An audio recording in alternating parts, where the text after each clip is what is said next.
Good morning students. NRP school की online कक्षाओं में आपका फिर से स्वागत है। 7th क्लास के स्टूडेंट्स ध्यान दें, आपका चैप्टर नंबर 2 अध्याय सेकंड आपका नए राजा और उनके राज्य पढ़ रहे थे हम, और इसके लेक्चर 1, 2, 3 और 4 कंप्लीट हो गए थे। उनके क्वेश्चन आंसर्स भी आपको दिए गए थे और मूल्यांकन भी लिया गया था। अभी अपन लेक्चर 5 शुरू करेंगे, उसके विषय में पढ़ेंगे। लेकिन जैसा मैं पहले कह चुका हूँ आप लोगों से कि आपके जो भी लेक्चर होगा उसके पश्चात लगभग एक मूल्यांकन लिया जाएगा, जिससे मालूम चलता है कि आप थोड़ा बहुत पढ़ाई करते हो या नहीं करते हो। आप पढ़ाई कर रहे हो, बहुत कर रहे हो, लेकिन मूल्यांकन से थोड़ा मेरे को संतुष्टि मिल जाएगी। तो आज की आपकी मूल्यांकन कक्षा मूल्यांकन लिखिए, अपनी नोटबुक साथ में लेके बैठा करो आप लोग।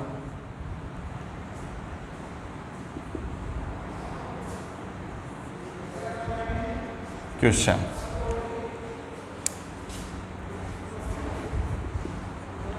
प्रशस्ति किसे कहते हैं?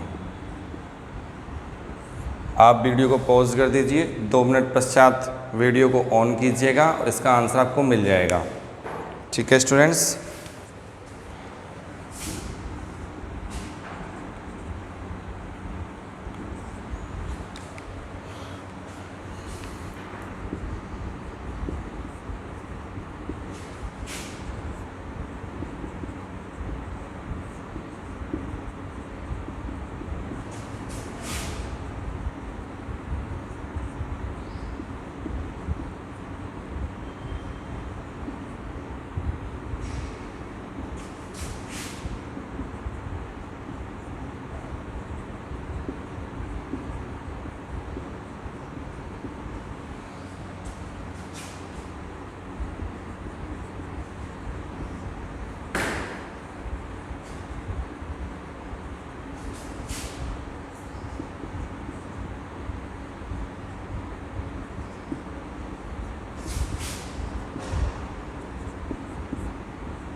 स्टूडेंट्स देखिए, आपको क्वेश्चन दिया था, अभी क्वेश्चन था प्रशस्ति किसे कहते हैं। इसका आंसर देख लीजिए आप लोग। राजा या प्रशासक के द्वारा अपनी उपलब्धियों को लिखित रूप में संरक्षित करवाया जाता था, इन्हें प्रशस्ति कहा गया है। आप अपना 2 नंबर से इसको जांच कीजिए। अगर आपने सही लिखा है, एज इट इज़ लिखा है, तो आप आंसर को मिलान करके 2/2 नंबर डाल लीजिए। अगर थोड़ी बहुत कमी रह गई है कहीं पे, तो आप उस चीज़ को बोला कर लीजिए और अगले जो भी आपका मूल्यांकन हो उसमें थोड़ा उसको सुधारने का प्रयत्न कीजिएगा। चैप्टर में थोड़ा आगे चलते हैं। हर्ष की उपलब्धियां कल हमने देख ली थी, कर व्यवस्था को देख लिया था, 400 प्रकार के करों को भी देख लिया था। करों से जो आपका राजस्व एकत्रित होता था उसका क्या काम था, किस काम में लिया जाता था उसे, वो भी हमने देख लिया था। तो देखिए आज आप लोग, धन के लिए युद्ध।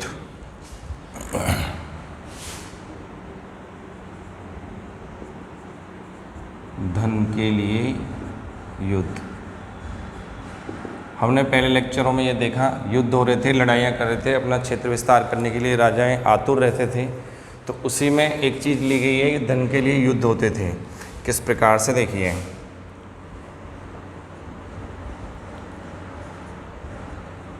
आपने ध्यान दिया होगा कि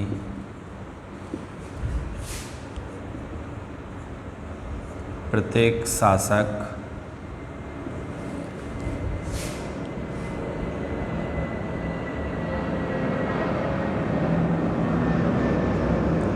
धन को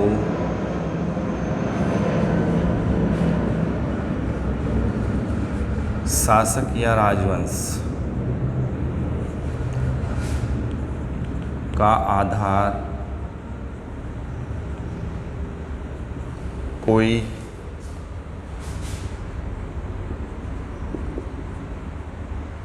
क्षेत्र विशेष था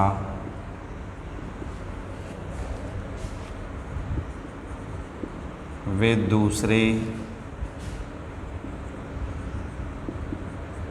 क्षेत्रों पर भी नियंत्रण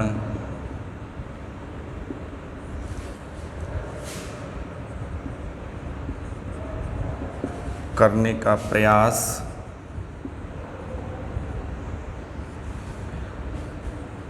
करते थे।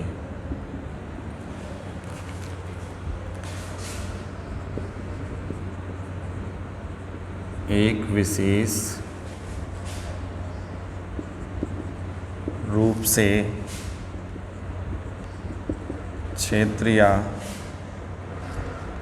क्षेत्र था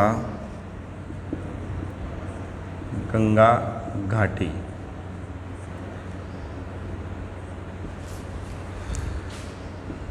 में कन्नौज,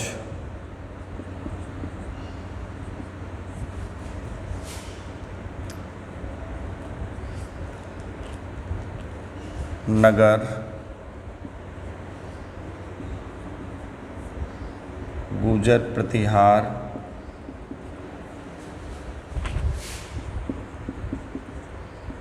राष्ट्रकूट,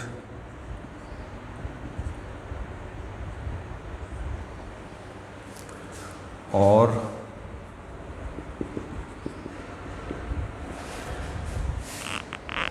पाल वंशों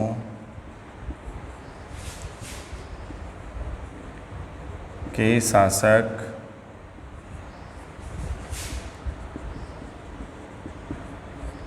सदियों तक लड़ते रहे।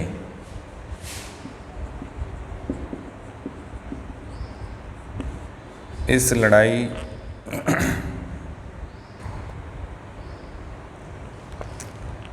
में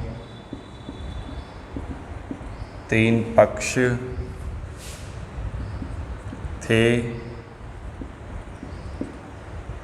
इसी कारण से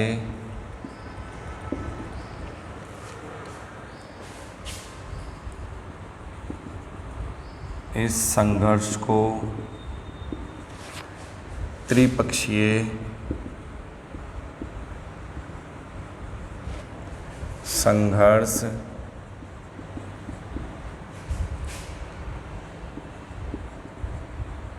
के रूप में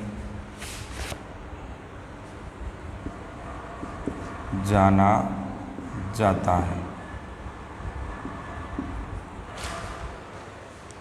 स्टूडेंट ध्यान दें, थोड़ा समझने का प्रयत्न कीजिएगा आप लोग। धन के लिए युद्ध, आपने ध्यान दिया होगा कि प्रत्येक शासक या राजवंश का आधार कोई क्षेत्र विशेष था, यानी वो किसी विशेष क्षेत्र से संबंधित थे। वे दूसरे क्षेत्रों पर भी नियंत्रण करने का प्रयास करते रहते थे, अपने क्षेत्र को विस्तार करते थे या उसको बढ़ावा देते थे। एक विशेष रूप से क्षेत्र था जिसकी हम बात कर रहे हैं, तो वह है गंगा घाटी, गंगा नदी के आसपास वाला क्षेत्र। में कन्नौज नगर था जहाँ पर गुर्जर प्रतिहार, राष्ट्रकूट और पाल वंशों के शासक सदियों तक लड़ते रहे। इस लड़ाई में 3 पक्ष थे, तीनों पक्षों के नाम आ गए, गुर्जर प्रतिहार 1, राष्ट्रकूट 2 और पाल 3। तो तीनों पक्ष थे। इस कारण से इस संघर्ष को त्रिपक्षीय संघर्ष के रूप में जाना जाता है। ठीक है स्टूडेंट्स, आगे देखिए, आगे चलते हैं थोड़ा सा। इन तीनों वंशों ने लगभग 100 से अधिक वर्षों तक आपस में युद्ध किया, लड़ते रहे कन्नौज क्षेत्र पर अधिकार के लिए। शासकों ने अपनी नीतियों के आधार पर इसको कभी प्राप्त करने की कोशिश की, कभी प्राप्त भी किया, लेकिन तब तक दूसरे शासक भी इस पर अधिकार करना चाहते थे, इसलिए संघर्ष हमेशा बना रहा। आगे देखें, शासकों ने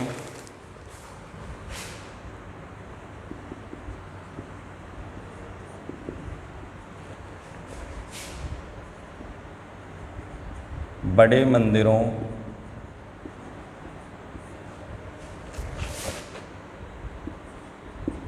का निर्माण करवाया,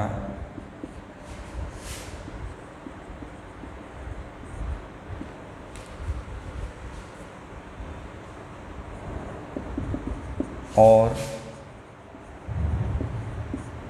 अपनी सत्ता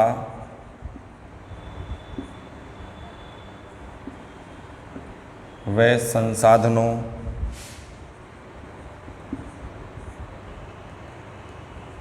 का प्रदर्शन किया।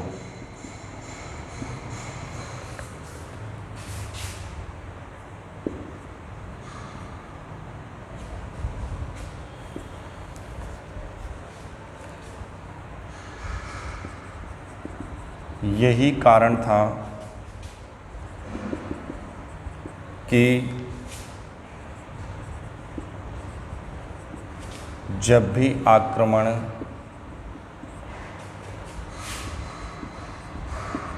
होते तो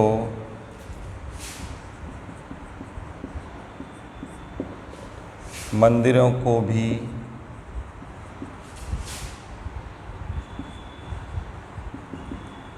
निशाना बनाया जाता। समझें इसे। शासकों ने बड़े बड़े मंदिरों का निर्माण करवाया और अपनी सत्ता, अपने अधिकार, संसाधनों, यानी उनके पास कितना राजस्व है, ठीक है, संसाधनों का प्रदर्शन किया। यही कारण था कि जब भी कोई आक्रमण होता या एक शासक दूसरे शासक से लड़ाइयाँ करता तो उनके द्वारा बनवाए गए मंदिरों, भवनों और किलों को भी निशाना बनना या बनाया जाता था ताकि उनके वैभव को नुकसान पहुंचाया जा सके। इसका भी हम एक उदाहरण देखेंगे और समझने का प्रयत्न करेंगे।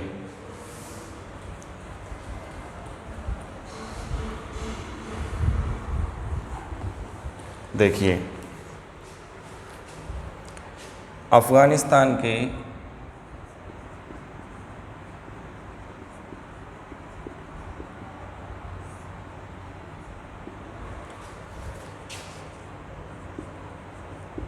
गजनी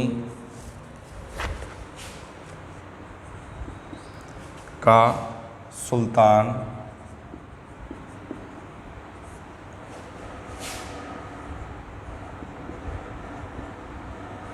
महमूद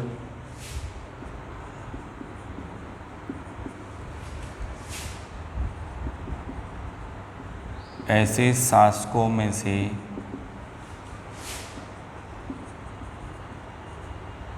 था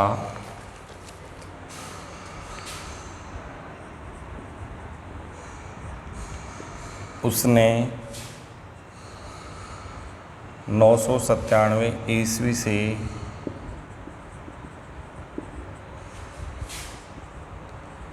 1030 ईस्वी तक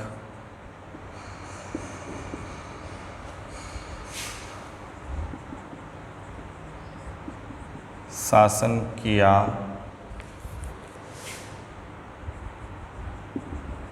और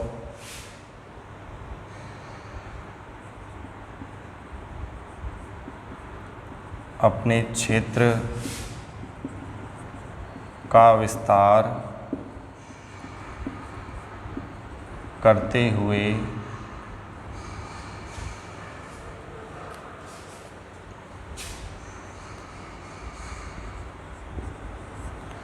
महमूद गजनी ने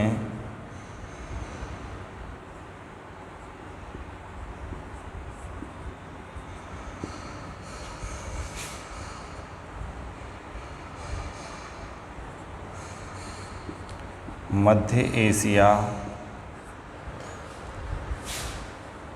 के भागों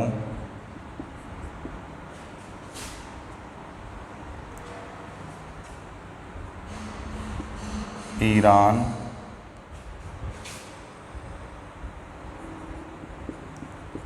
और उपमहाद्वीप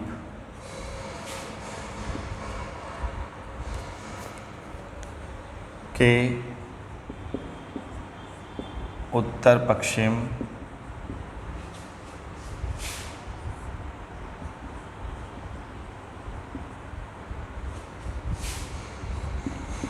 हिस्से तक किया।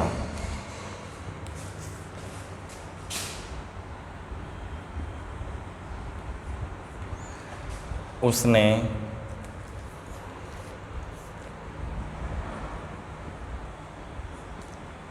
अपने आक्रमण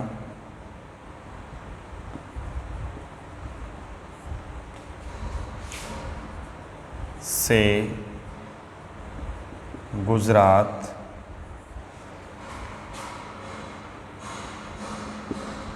का सोमनाथ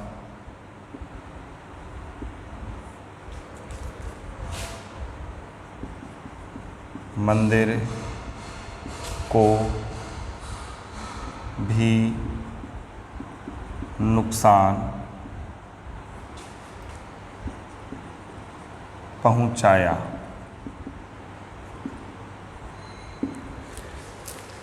ठीक है स्टूडेंट्स, ध्यान दीजिए। आप लोग धन के लिए युद्ध की बात कर रहे थे, उस विषय में देखो।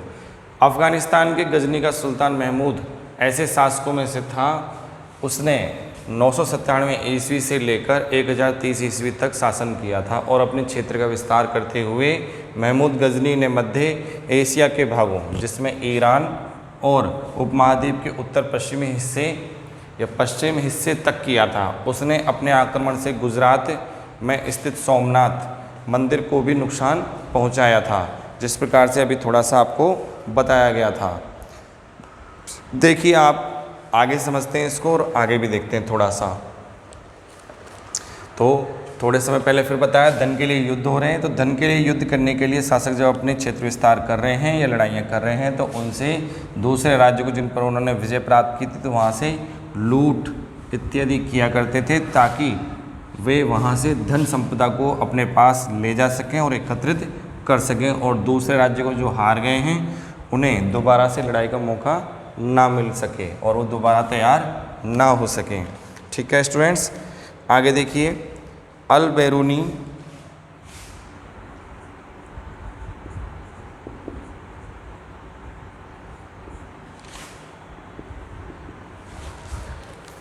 नामक विद्वान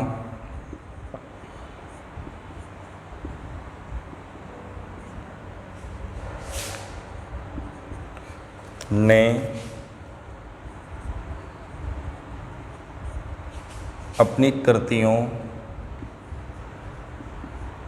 मीन्स रचनाओं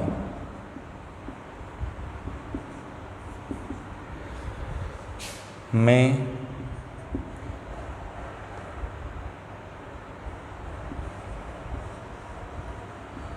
इसकी जानकारी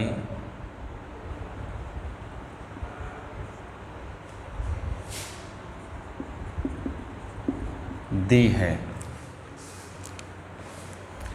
अरबी में लिखी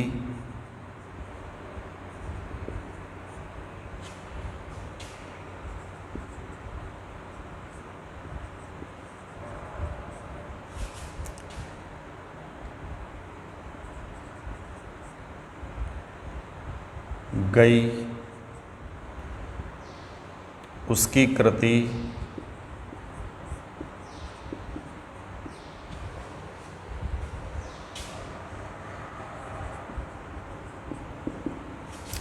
अल हिंद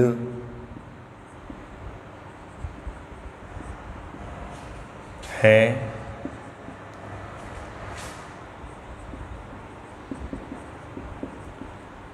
अल बैरूनी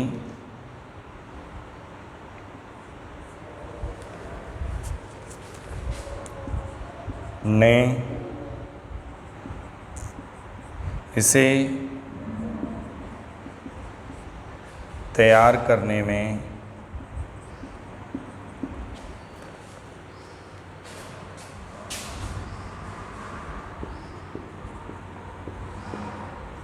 उपमहाद्वीप क्षेत्र के संस्कृत विद्वानों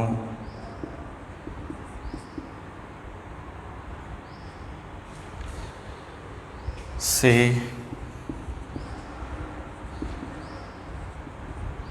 परामर्श किया। देखें स्टूडेंट्स, इसको समझ लेते हैं थोड़ा सा।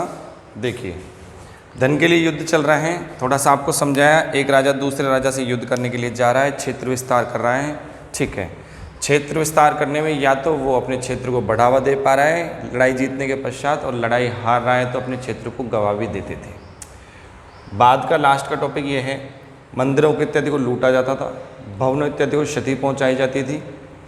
तो अल बैरूनी का बात करते हैं। अल बैरूनी उस समय की बात है, मोहम्मद जो महमूद गजनबी था या गजनी था उस समय, वो अपने साथ इसको लेके आया था। अरबी लेखक था ये। तो अल बैरूनी अपनी पुस्तक 7th क्लास की पुस्तक के अंदर बैरूनी बोला गया, ध्यान रखना है इसको। हमने बरनी पढ़ा है इसको पहले, तो इसमें कन्फ्यूज़न नहीं होना चाहिए, मैंने पुस्तक के हिसाब से लिख दिया है इसको। तो अल बैरूनी नामक विद्वान ने अपनी कृतियों यानी रचनाओं में इसकी जानकारी दी है, महमूद गजनी के शासन और उस समय जो भी घटनाएं हुई थी। अरबी में लिखी गई उसकी कृति अल हिंद है। अल बैरूनी ने इसे तैयार करने में उपमहाद्वीप क्षेत्र के संस्कृत विद्वानों से परामर्श किया था, और उस परामर्श के आधार पर इसे आप कह सकते हो संस्कृत से इसे अरबी में ट्रांसलेट किया गया था, या इसका अनुवाद भी किया गया होगा शायद। यानी जो चीज़ें हिंदी में या संस्कृत में थी उन्हें उन्होंने सुनकर अपनी भाषा यानी अरबी में लिखा था या लिख दिया होगा। ठीक है, आगे देखिए आप लोग, लेक्चर नंबर 5 चल रहा है। इसको आज यहीं पे इतना ही लेते हैं स्टूडेंट्स। इसके प्रति लेक्चर के अनुसार आपको क्वेश्चन करने हैं जो मैं अभी आपको बोर्ड पे बताऊंगा। ठीक है स्टूडेंट्स, तो आपके होमवर्क के क्वेश्चन है क्वेश्चन नंबर 1। पहला क्वेश्चन है आपका, त्रिपक्षीय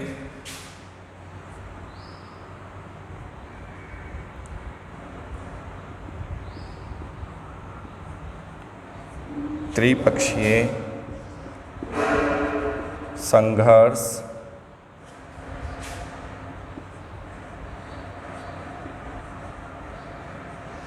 किन किन के मध्य हुआ। क्वेश्चन 2, सोमनाथ का मंदिर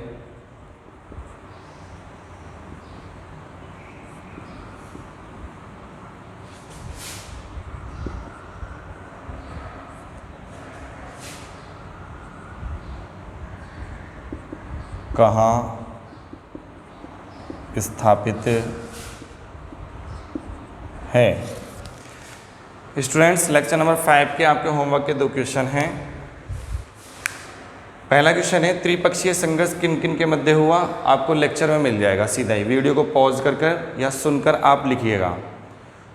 क्वेश्चन नंबर 2 है, सोमनाथ का मंदिर कहाँ स्थापित है, या कहाँ बनाया हुआ है, या कहाँ अभी वर्तमान में कहाँ है। तीनों चीज़ें एक ही जगह पे आपको ध्यान देना है। इसका आंसर भी आपको वीडियो के लेक्चर में मिल जाएगा। स्टूडेंट्स, आप अपनी कॉपी के अंदर इन क्वेश्चनों को आंसर लिखा करें। लेक्चर नंबर 5 खत्म हुआ है, लेक्चर नंबर 6 में मिलते हैं। धन्यवाद।